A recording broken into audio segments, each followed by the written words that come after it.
le ha ya ntekileng a ka ntahla fela street kid hobo o tla nthola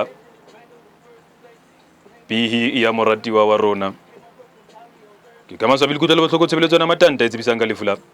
mofu borotho nzomelang kwamba mofu borotho nzomelang kwamba ona dula sterekeng sane sa bakery sasko mofu borotho nzomelang kwamba ke morawa mme letswai east le ntate Floro Metsi tshebeletso ya lepato e tla tloha kerekeng yane ya Tafoleng mme moruti matsoho le balatedi ba hae le leme le meno ba lebeletse ho ba teng tshebeletsong ena mofu borotho nzomelang kwamba o siya morao le baradi ba hae ba bangata-ngata e leng mafufutsane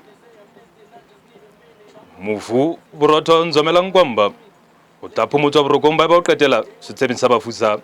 mpeng ka maleng re le tshebeletso ena ya matanta re rata hore ho bohle ba ileng ka maleng moya bona o tlo phomole ka khotso ba tle ba fetohe manyolo me ba yang teng sala ka khotso.